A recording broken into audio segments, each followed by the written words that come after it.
man was walking in the woods one day when he saw a bear out of the corner of his eye. He stopped, said a silent prayer. God, I know you can do all things. Will you please make this bear a fellow Christian? The bear caught up to the man, placed his paw on the man's shoulder, and said, Brother, will you pray with me? Dear God, for this meal that I am about to receive, make me truly thankful. This is The Christian Bear with Dr. Ben Hulskamp.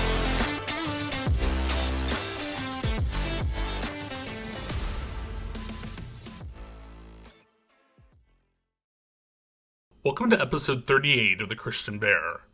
I'm your host, Dr. Ben Hulskamp. Today I welcome Bryan Ricketts to the podcast. Bryan grew up in the small town of Cambridge, Ohio, where I also grew up, and attended Catholic grade school and high school before attending the University of Notre Dame as an undergraduate. After graduation, he worked for the state government of Illinois before enrolling as a graduate student at the University of Michigan, where he received both his MBA and his Master of Public Policy. He now resides in Washington, D.C., where he works in financial regulation. Join me in welcoming Bryan Ricketts to The Christian Bear. So thank you again, Bryan, for joining me on this episode of The Christian Bear. To get us started, I've been kind of sarcastically calling this the easy question. What do you believe? Right. Yeah. Yes. Very easy. I went to school for 16 years and had to take a class on that. So I'm sure I can pull something out. So, as a still practicing Catholic, the Nicene Creed is like the basis of that, which if you don't have any familiarity with, that's okay. A bunch of people got together like a couple thousand years ago, roughly, and debated for a very long time. But the crux of it is that Jesus Christ, Son of God and God himself, died to redeem us of our sins. And we get to celebrate that every week in the Mass. And specifically, like, we believe that, bread and wine, not just, as symbols, but also not just symbols, the literal body and blood of Christ. And like, we reenact the greatest sacrifice every week. And that's sort of like at the core of things. But what's sort of lovely about it is that it has continued beyond there through the religious tradition in ways like both good and bad that I'm sure we'll talk about. But you end up with this like wonderfully layered teaching to think about, like, if we believe that is true, then how should we act? How should we orient ourselves towards other people, towards what we do in the world and to the world, to creation, that sort of thing. So I think that's sort of the core of it. Thank you. So I'm curious if you can maybe expand a little bit on how you came to hold the beliefs that you do. I do want to, for our listeners, just give a little background that Bryan and I both grew up in the same town. We, though at different times, went to the same elementary school. I think the same high school. Mm-hmm. Yes. Okay. So we both had K-12 in Catholic schools, and then you also went to the University of Notre Dame, so you have another 4 years of Catholic education on there. But can you talk about kind of personal to you and your story? How did you come to hold these beliefs? How did you come to really, for lack of a better word, see yourself and affirm yourself as a Catholic adult? Yeah. It's hard to know where to start that story. Perhaps St. Patrick in Ireland. But I, came from a family, especially on my mother's side, that has been Catholic for a long time. And my father converted when they married. And, part of the agreement that you have when you get married in the Catholic Church is to raise your kids that way.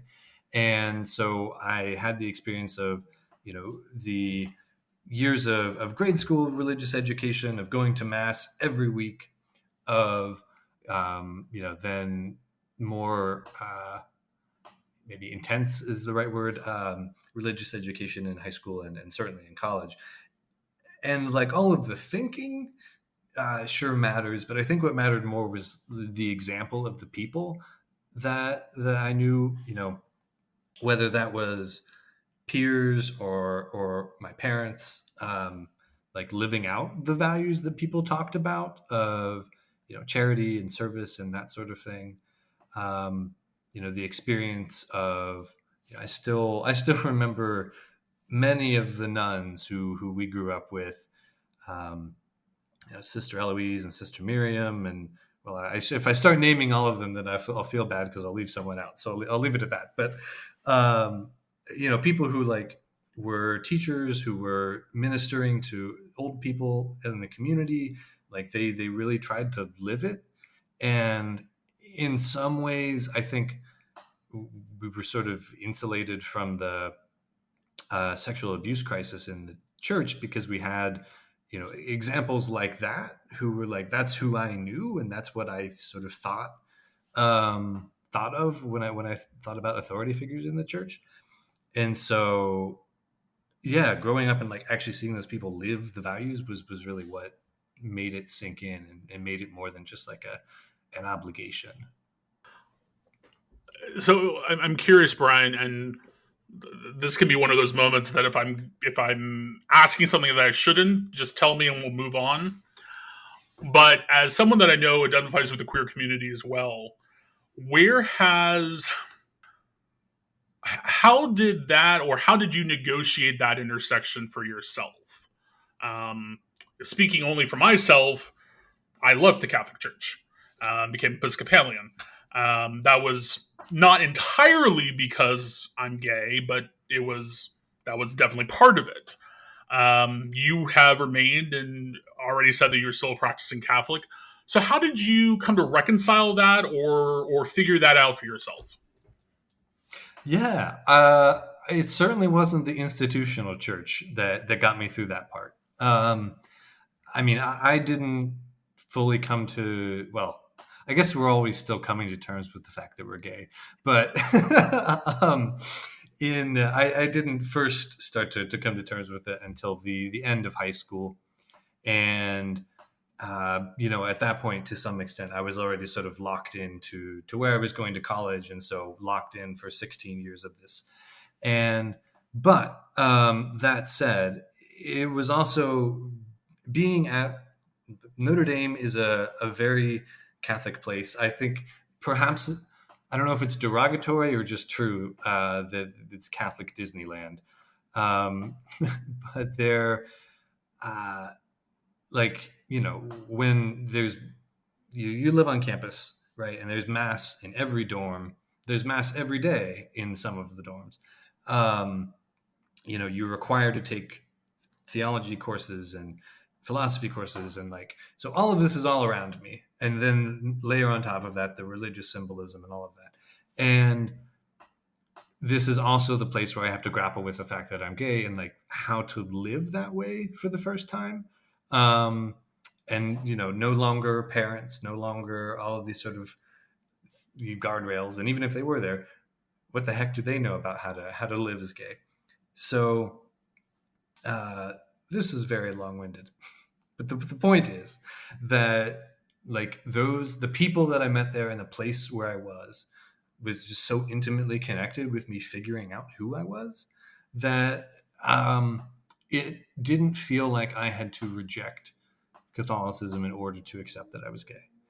And I think the most like spiritual part of that was there's a place on campus called the Grotto, which is a small scale replica of a place in France where someone saw a vision of the Virgin Mary and the Mother of God.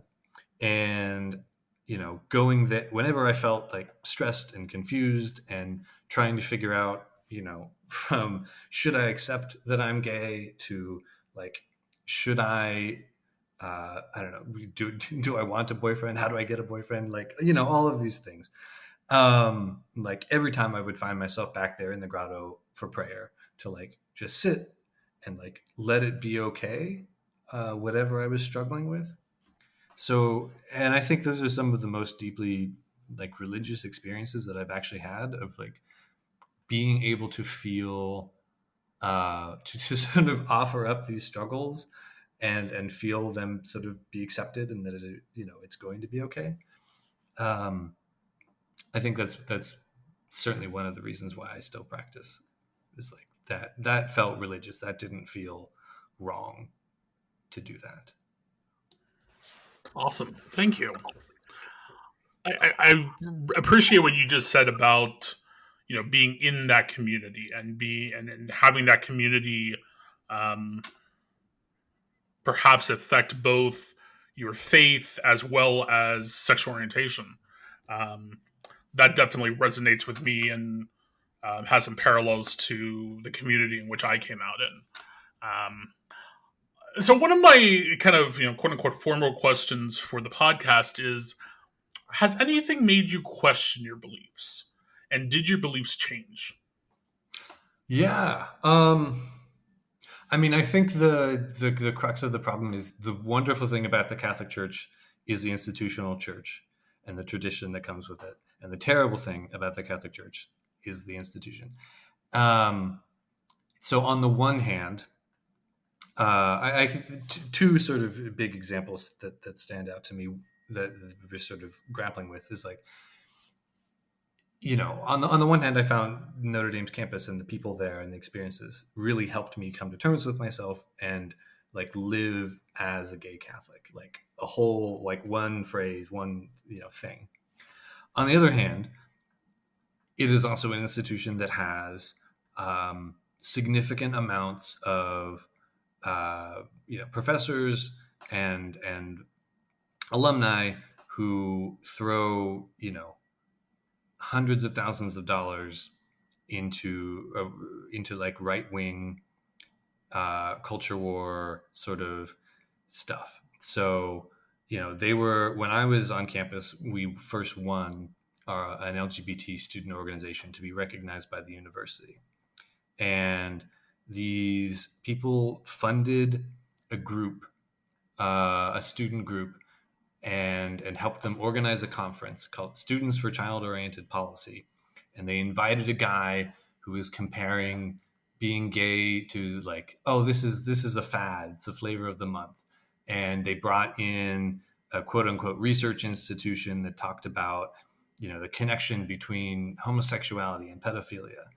And these were sponsored by institutions on campus, that are ultimately like, it's a school run by a religious order.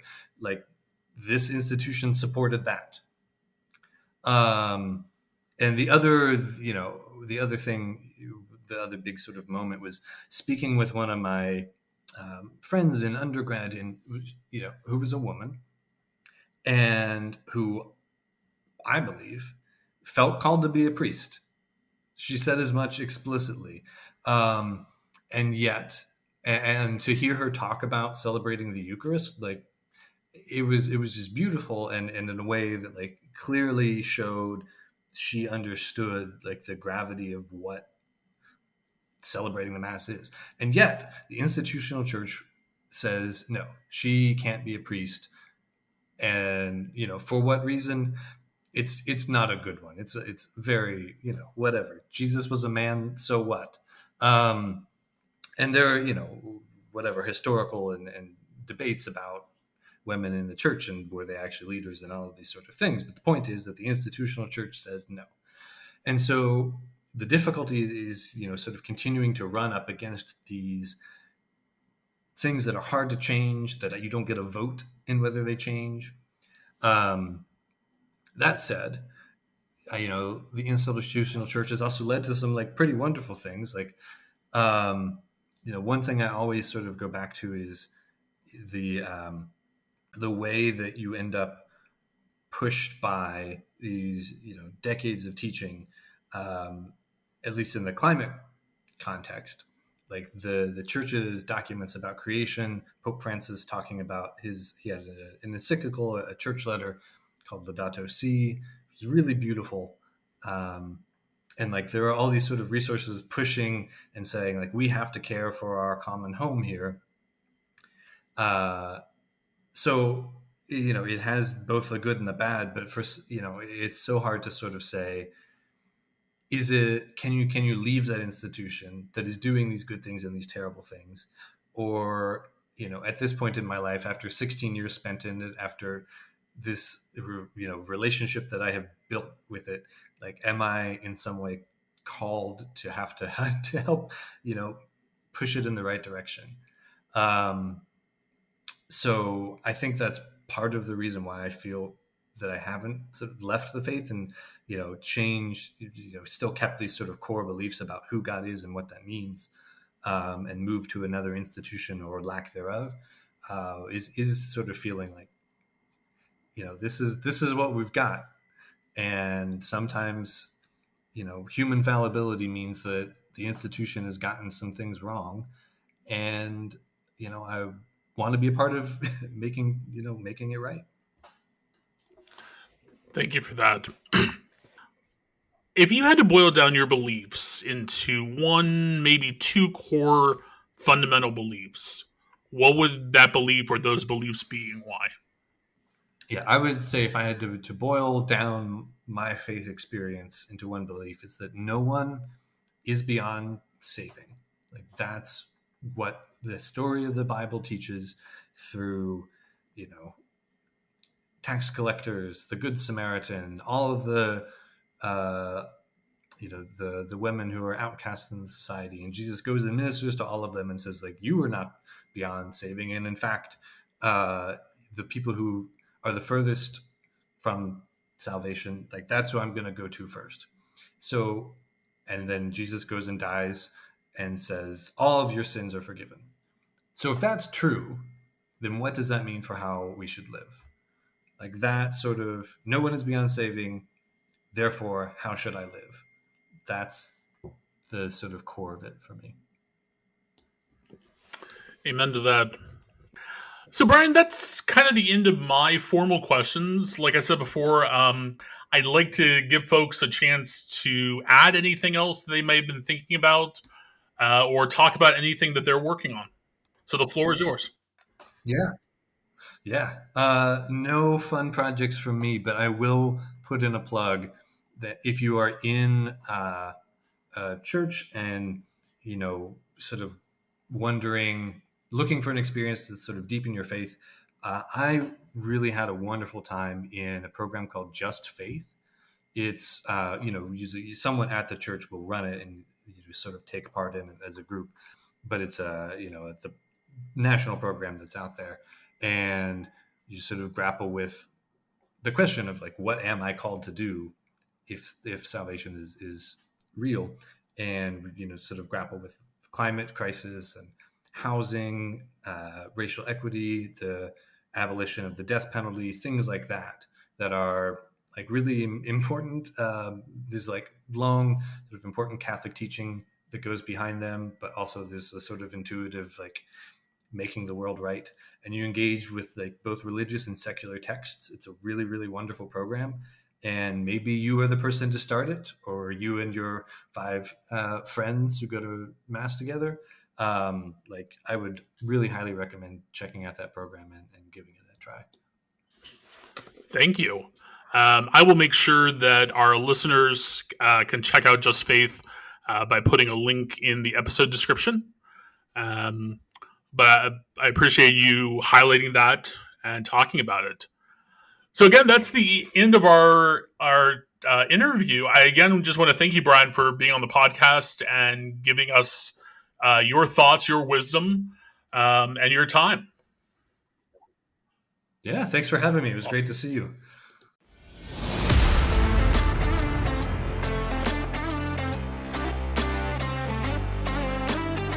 This has been The Christian Bear with Dr. Ben Hillskamp.